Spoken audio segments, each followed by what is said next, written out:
दुःखेष्वनुद्विग्नमनाः सुखेषु विगतस्पृहा वीतरागभयक्रोधा स्थितधीर्मुनिरुच्यते स्थितधीर्मुनिरुच्यते।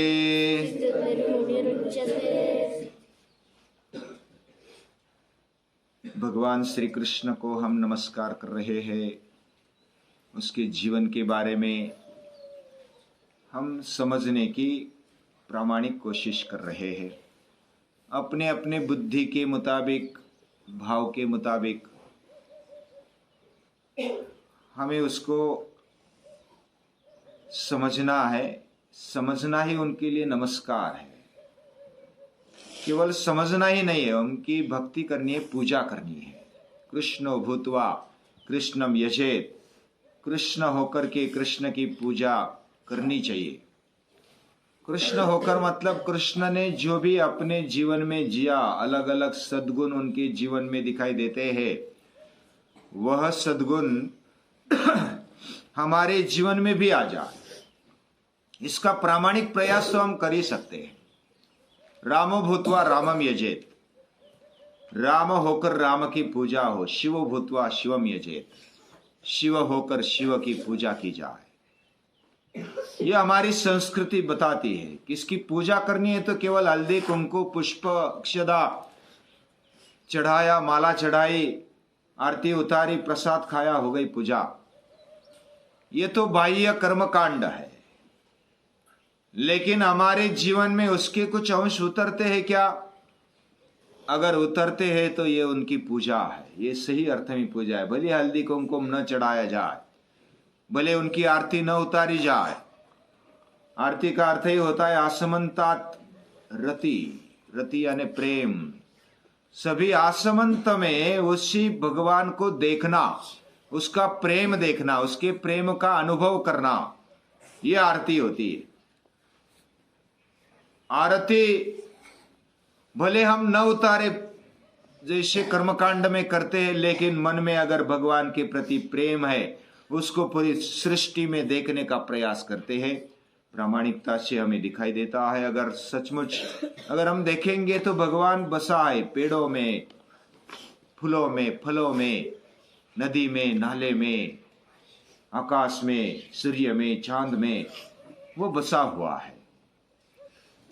ऐसे विश्वरूप भगवान को देखना, ये उसकी पूजा है। कृष्ण का जीवन वो बहुत ही अद्भुत है, विलक्षण है, कूट यानी कि बहुत ही रहस्यमय है। उसको समझना कठिन है जब तक हमारा दृष्टिकोण बदलता नहीं है, या तो जब तक हम उसको समझने के लिए तपश्चर्या नहीं करते। तपश्चर्या मतलब अनुलोम विलोम करके नाक पकड़कर बैठना और बैठ गए ध्यानस्थ, ये भी एक अंश है, भाग है एकाग्रता के लिए बैठने का। लेकिन तपस्या का मतलब होता है तपोद्वंद्व सहनम। 12-12 साल तक जब कोई एक विशिष्ट ध्येय लेकर के हम आगे बढ़ते हैं, उसके लिए जो भी करना पड़े, साधना उपासना, वो हम करें। तो इस प्रकार अगर लगातार उस ध्येय पर बने रहकर हम करते हैं, हम भी तपस्या करते हैं। विद्यार्थी अवस्था में एक तप होता है, सुबह उठना, निरंतर योग करना, मेहनत करना, अभ्यास करना, शारीरिक अभ्यास, मानसिक अभ्यास, बौद्धिक अभ्यास, आत्मिक अभ्यास भी करना। और हम करते हैं। यह अभ्यास एक तप है। हम खेलते हैं तो भी वो तप है। हम मलखाम खेलते हैं, मेहनत भरे कुछ खेल खेलते हैं, या तो श्रम करते हैं, ये भी एक तप है। हमारा जीवन तप से भरा है। ऐसे लगातार उसको बने रहना, उसमें बने रहना, ये जब हम करते हैं, जैसे स्वामी विवेकानंद कहते हैं, अगर कृष्ण को समझना है, उसकी गीता को समझना है, तब हमें फुटबॉल अच्छी तरह से खेलना आना पड़ेगा। अभी फुटबॉल खेलने का और गीता समझने का क्या मतलब है, क्या संबंध है? लेकिन हमें मजबूत होना चाहिए। नायम आत्मा बलहीन न लभ्य, बलहीन आदमी को आत्मा नहीं मिलती। और जब तक आत्मा को, खुद को हम नहीं समझते तो कृष्ण को नहीं समझ सकते। कृष्ण अंदर बैठा है, हृदय में बैठा है, वही आत्मशक्ति बनकर हमारे अंदर है। वह कैसा है? भगवान ने गीता में 3 प्रकार के आदर्श पुरुष मुख्य रूप में कहे। एक है दूसरे अध्याय में बताया वह स्थित प्रज्ञ। वह स्थित प्रज्ञ यानी इस श्लोक में जैसे हमने सुना, दुखेश्वन उद्विग्न मनाः, वह दुख में, दुख के समय उद्विग्न नहीं होता है। इतनी भी समस्या आ जाए उसमें उद्विग्न न होने वाला। सुखेशु विगत स्पृहा, सुख में भी जिसकी स्पृहा निकल गई है। वीतराग भय क्रोधा, जिसके जीवन में से वीतः यानी निकल चुका है। राग, भय और क्रोध, राग यानी आसक्ति, वो किसी में अटकता नहीं। जैसे कृष्ण गोकुल में रहे, बहुत ही प्यार दिया, प्यार पाया, फिर भी बाद में ऐसी परिस्थिति समझो आ गई, वो आ नहीं सके, लेकिन आए नहीं, ये इतिहास है। वो जब मथुरा से निकल गए तो फिर वापस मथुरा नहीं आए, वृंदावन नहीं आए। उन्होंने अपने जीवन में जो भी किया मन लगाकर किया, बड़े प्यार से किया, हृदय से किया, और फिर भी उसमें अटके नहीं है। वीत राग, जिनका राग निकल गया है, ऐसे जो है वह स्थित प्रज्ञ है। वैसे कृष्ण ऐसे दिखाई देते हैं। उन्होंने बहुत सारे उतार चढ़ाव देखे।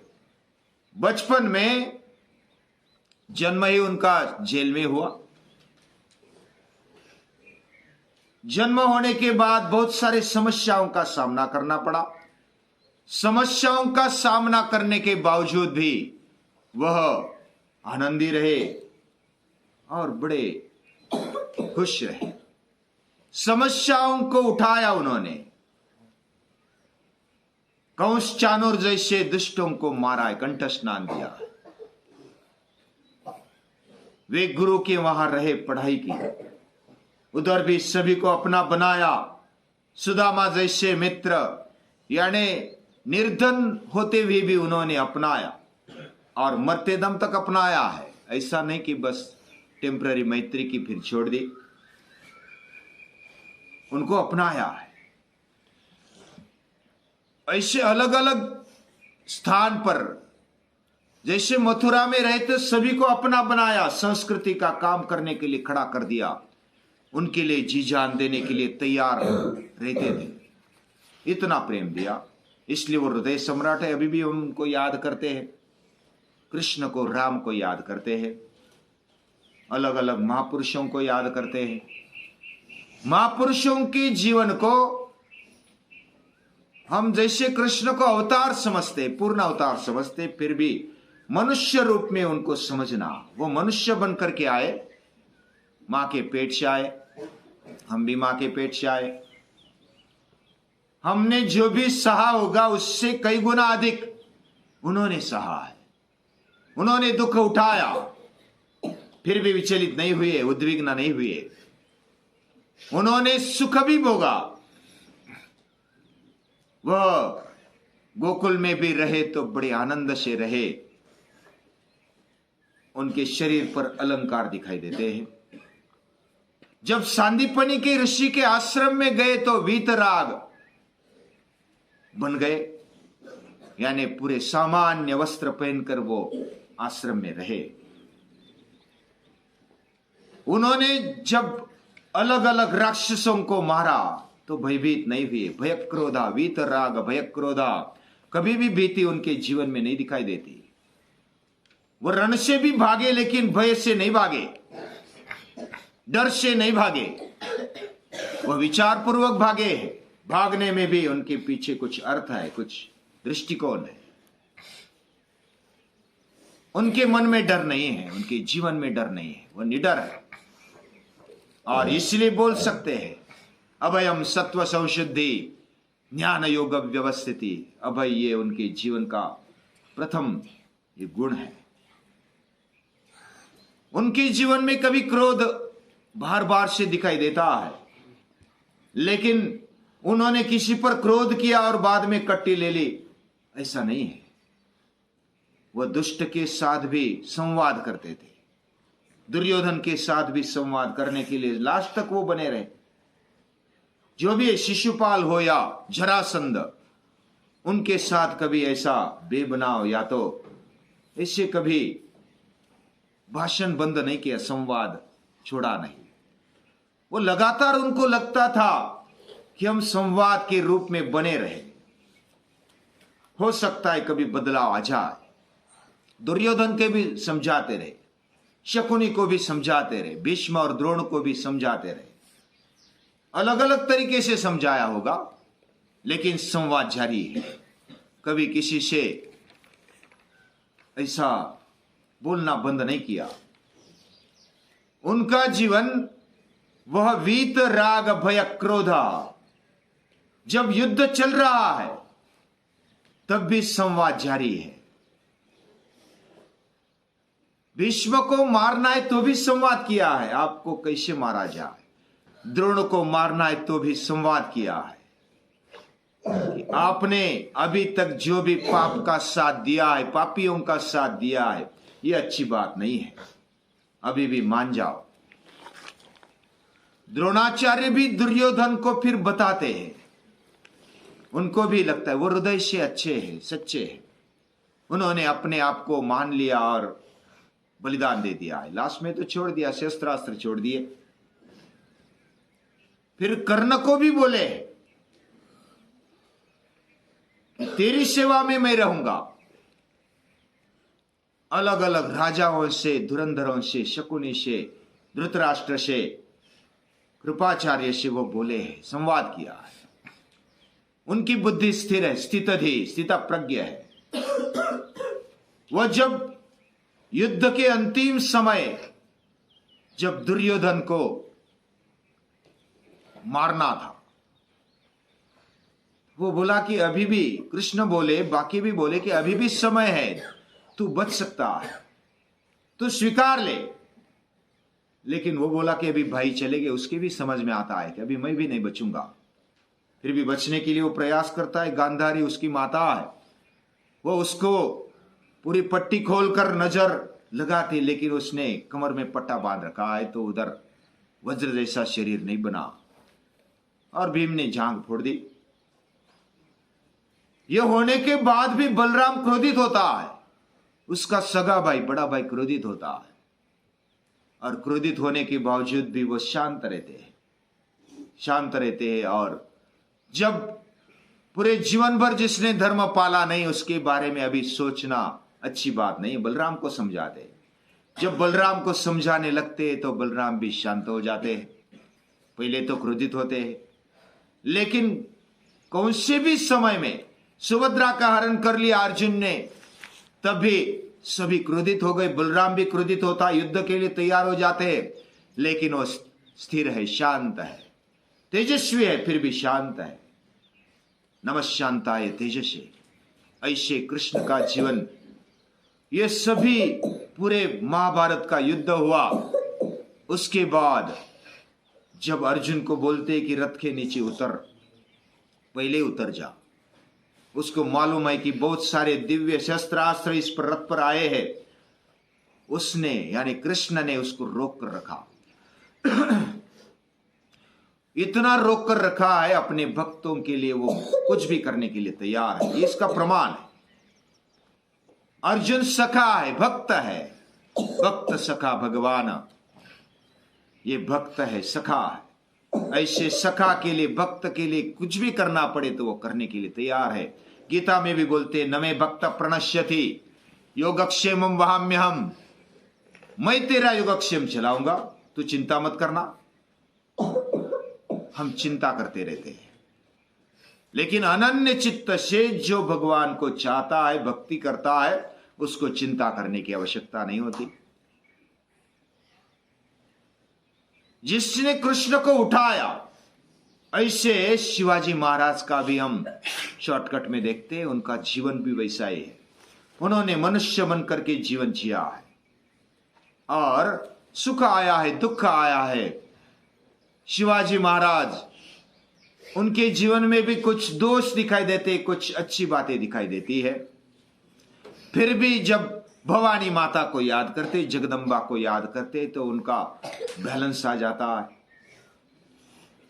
वह आगरा के समय हो या अलग अलग शत्रुओं का सामना करते समय, जब उनके साथ युद्ध करना हो तो बड़े स्थित प्रज्ञ रहकर, कौन से भी कितना भी कठिन समय क्यों ना हो, दुख का समय क्यों ना हो, उसमें उद्विग्न नहीं हुए। वो भवानी को याद करते, जगदम्बा को याद करते हैं। और भवानी माता हमें मार्ग दिखाएगी। डरने की आवश्यकता नहीं, खुद भी नहीं डरे हैं और दूसरों को डरने के लिए ये नहीं किया है। और उनको लगता था कि ये शिवाजी महाराज है तो उनके पीछे भवानी है, हमारे पीछे भवानी माता है, तो हम भी नहीं डरेंगे। क्यों डरेंगे?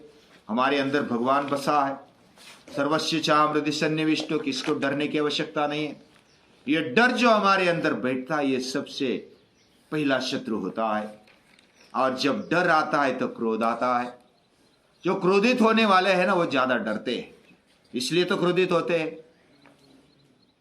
और उनको आसक्ति, जो आसक्ति वाले होते हैं वो भी डरते, मेरा चला न जाए, मेरे पास जो है धन है, संपत्ति है, मेरे जो अपने हैं वो चले न जाए, वो डरते हैं। डर के कारण थर थर कांपते हैं। लेकिन जिसने भगवान को स्वीकारा, कृष्ण को अपना बनाया, वो डरते नहीं, वो भयभीत नहीं होते, वो आसक्त नहीं होते। ऐसे कृष्ण को हम याद करते हैं, हर रोज याद करते हैं। कृष्ण के हम भक्त है, प्रामाणिक भक्त है। हम कोशिश करते हैं, हम ऊपर की सीढ़ी पर नहीं गए हैं, लेकिन पहले स्टेज पर वाले भक्त है। तो हम कृष्ण को याद करते हैं, उसके जीवन को, उसके गुणों को याद करते हैं और उसको नमन करते हैं, प्रणाम करते हैं।